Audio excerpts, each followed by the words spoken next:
morning. So today we're going to get into quadratics. Okay, this is a new unit. Okay, but we're still using what we learned in the last unit to be able to do this. Today we're just talking about the introduction to quadratics. Okay, in Math 2, quadratics is a humongous unit. Okay, and a lot of the EOCs from Math 2 comes, well, not the EOC because it's called something different. Anyway, a lot of it is focused around quadratics. So in 9th grade, well, Math 1, we just introduce you to quadratics, but when you get to Math 2, it is going to be very in-depth. Okay, so it's good if you go ahead and understand the main ideas of quadratics, so when you get to Math 2, you will be prepared to do what they want you to do. Okay, and they're not that bad. I actually love them. Okay. So goal number 1, I can describe key features of a quadratic and use them to graph quadratics. So guess what we're going to be doing today? Graphing quadratics. Yay! Okay. So a quadratic function is written in the form of ax squared plus bx plus c, where a is not equal to 0. Okay, so a is never going to be 0. So when we talk about the functions, we know a linear function is in the form of what? Y equals mx plus b. Okay, so we're just talking about different graphs, and this is going to give you a straight graph. Okay, we're adding another one which is quadratic. Okay, and it's going to give you another different kind of graph. So the simplest quadratic function is f of x equals x squared, or y equals x squared. Okay? So these are the most simplest form, and because it's the most simplest form, it's called the parent function.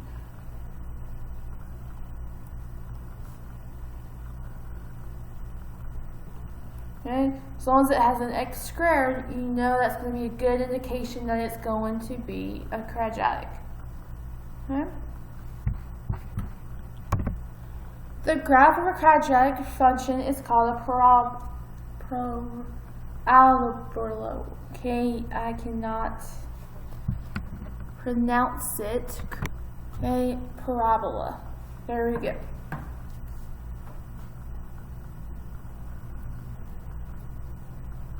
Okay? And so if you were to graph a graph, okay, or a quadratic, it's going to look something like this. Okay? It's going to be that nice little curve. So anytime you see a graph like this, you know it's going to probably be a quadratic. Okay?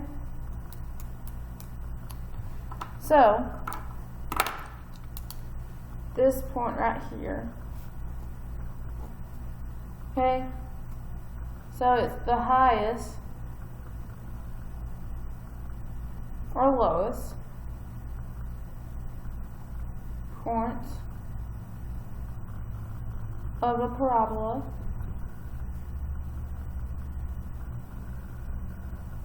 It's called the vortex. Now this is a really big vocabulary term that you need to know what it means.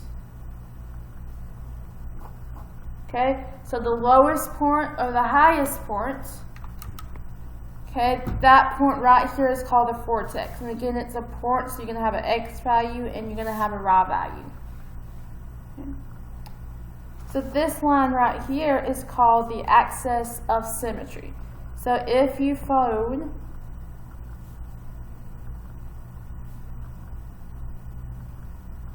it, okay, the two sides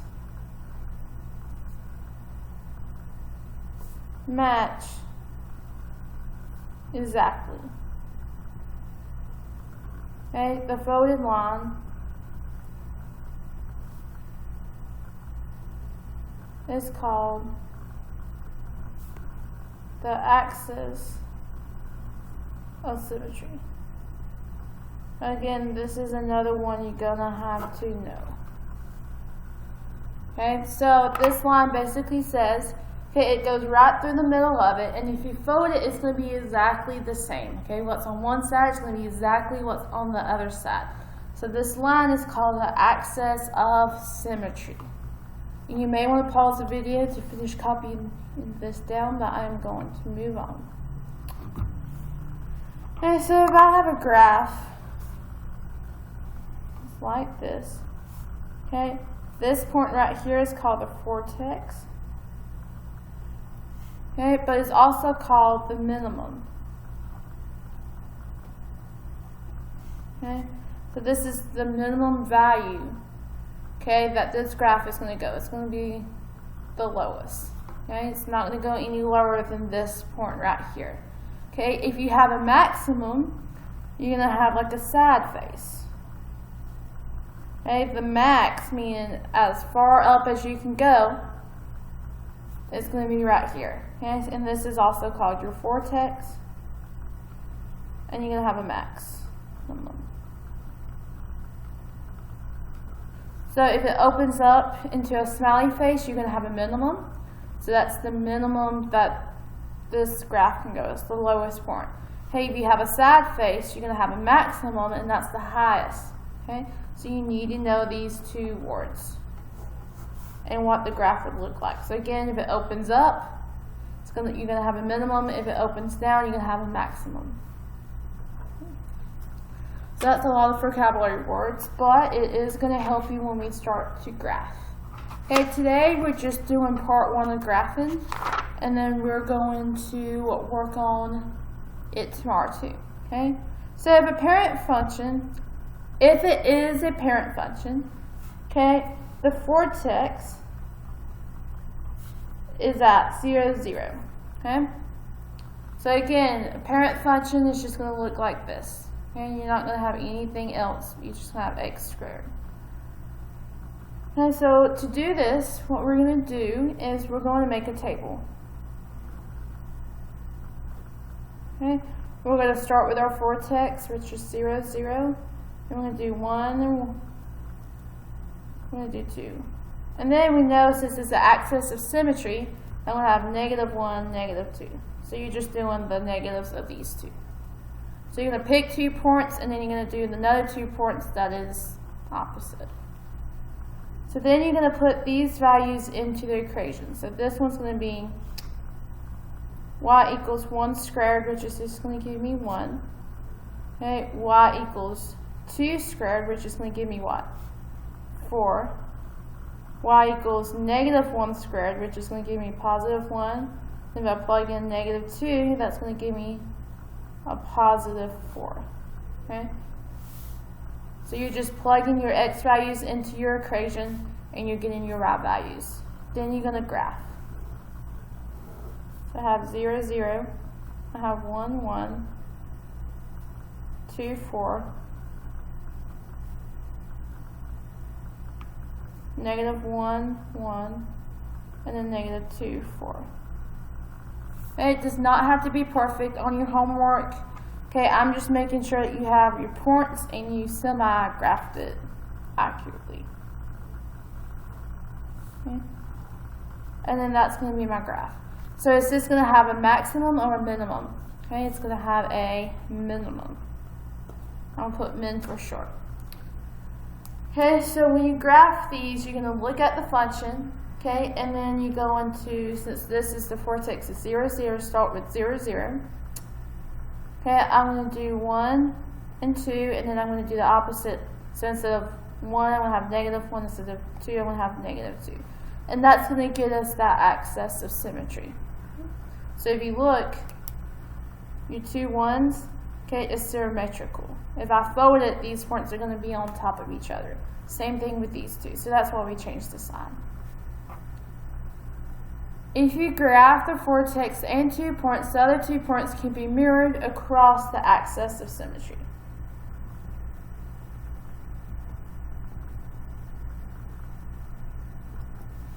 And so again, if you count how many spaces this is from the axis of symmetry, okay, this time our axis of symmetry is just this line, the y-axis, so I have 1 space. Then if I come over here, I have another space. So that's reflecting across this. Example 2, you're going to do the same thing, except this time I have a coefficient. Okay, I'm going to create my table. Okay, I'm going to start with 0, 0. I'm going to choose 1 and 2. And I'm going to do the opposite of these two because we know it's going to reflect. Negative 1, negative 2. So now we're going to plug these values into the equation. Okay? So y equals 2 times 1 squared. So 2 times 1 is just going to give me 2. Now I'm going to plug in 2 in for x. 2 times 2 squared. Okay, 2 squared is 4 times 2 is 8. Okay, and I'm going to plug in negative 1. So negative 1 squared is 1 times 2 is 2. And I'm going to plug in negative 2. Negative 2 squared is 4 times 2 is 8. Okay. And then we're going to graph these ports.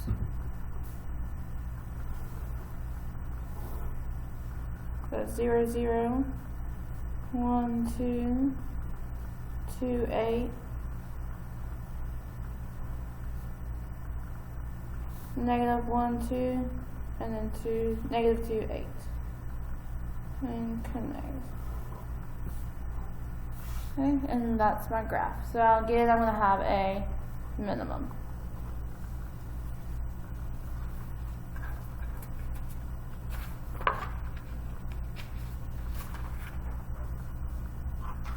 So I want you to try these next two on your own. Okay, so just pause the video, work these out, and then we will go over the answers. Okay, welcome back. So let's try this one. This is y equals negative x squared. Okay, so 0, 0, I'm going to do 1, 2, then negative 1, negative 2. Plug my values in. Okay, so this time I have y equals negative 1 squared. Okay, so 1 squared is 1 times negative is negative 1. So be careful with that. Okay? Because that negative is on the outside. It's not included inside the parentheses. Then I have 2y equals negative 2 squared. So 2 squared is 4 times negative 1, because there's an imaginary 1. That's going to give me negative 4, excuse me. Okay. So now I'm going to plug in negative 1 squared. Negative 1 squared is a positive 1 times a negative is negative 1. And then I plug in negative 2 and I'll get negative 4. Okay, I'm going to go ahead and graph. So it's 0, 0, negative, 1, negative 1, 2, negative 4, negative 1, negative 1, negative 2, negative 4. Okay. So this time it is open and downward, so I'm going to have a what? A max. Okay. So again, just pay really close attention to your signs. Okay, number 2, create my table. 0, 0, 1, 2, negative 1, negative 2. And I'm going to plug in my values. Okay, 1 squared is 1 times negative 3 is going to give me negative 3. Plug in 2.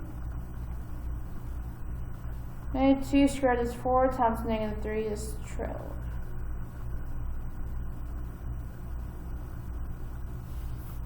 Okay, then plug in negative 1. Negative 1 squared is positive 1 times negative 3 is going to be negative 3. And then plug in the last one. Negative 2 squared is 4 times negative 3 is negative 12.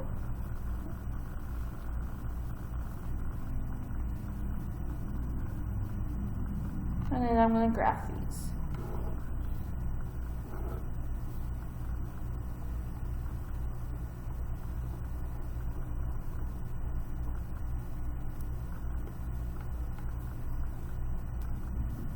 One, negative 3, 2, negative 12, negative 1, negative 3, 2, negative 2, negative 3. And again, I'm going to have a max. So what do you notice that was different between these and this one over here? Okay, you know these open up, so this one right here will open this way. Okay, this one opens downward. So what's the difference between these two? Okay, this one has a negative. Okay, so if you have a negative beside that coefficient, okay, so this 3 has a negative beside the x squared. Okay, this x squared has a negative. Okay, so if you have a negative, it's always going to be going downward, like so, and you're always going to have a maximum. Okay, if you have a positive x squared, it's going to always look like this, and you're going to have a minimum. So on the EOG, or the EOC, okay, the first thing you want to look at is see, okay, what is my x squared? Because if it's positive, you know it has to be like this, so you can probably eliminate some of your answer choices based on knowing those two things, okay? So if you have a positive x squared, it's going to look like this, and you have a minimum. If you have a negative, you're going to always have this one, and it's going to be a maximum, okay?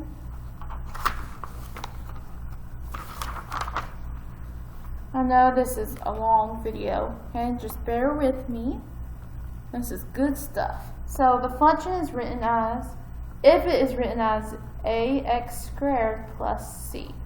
So you're not going to have any x term. It's just going to have your x squared and your constant. This is how you're going to graph it. Tomorrow we're going to put it all together and see how you graph the whole thing. But if you look, you have your ax squared, and then you have your constant c, which does not have a variable. So you're going to do the same thing. You're going to create your table. Okay? But this right here, this number, shows you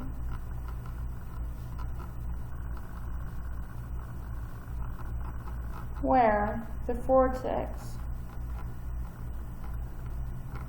shifts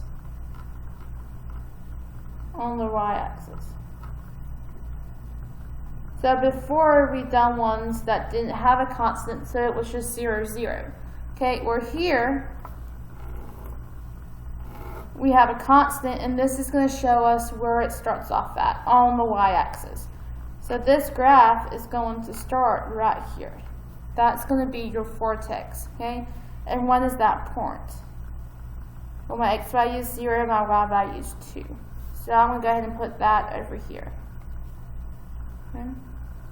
So again, that 2 represents on where on the y-axis do you start at, okay? And you're going to start right here, okay, at this point, because when that is 2.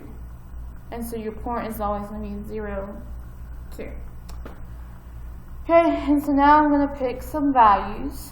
I am going to choose 1, 2, -1, and -2 like we've been doing.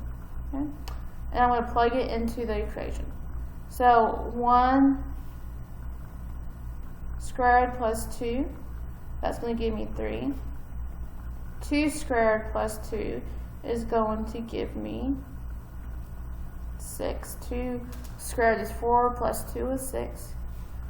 Okay, -1 squared plus 2 is going to give me a positive 1, plus 2 is 3. And then if I plug in -2 squared, that's going to be a positive 4 plus 2 is going to give me 6. And I'm going to plot these values. So I have 1, 3,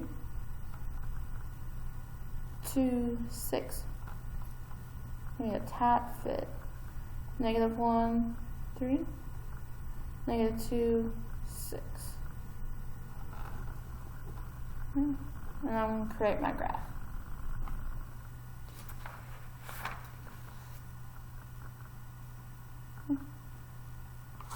So let's look at this one. Okay, you're going to do the same thing. So go ahead, pause the video, try doing this one, and then we'll come back and we'll do it together. Okay, Welcome back. So again, we're going to create my table. You know it's going to open down here. So this number tells me that my vortex is going to be at 0, -3. So this time it's going to start right here.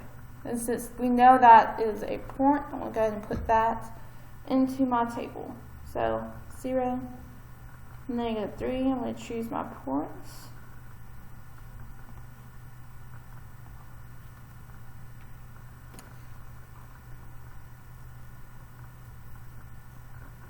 And I'm going to plug these into my equation. So y equals -1 squared minus 3, which is going to give me -4. And I have y equals -2 squared minus 3, which is going to give me -7. And I have -1 squared minus 3, which is going to give me -4. And then lastly, -2 squared minus 3 is going to give me -7. I'm going to plot these points.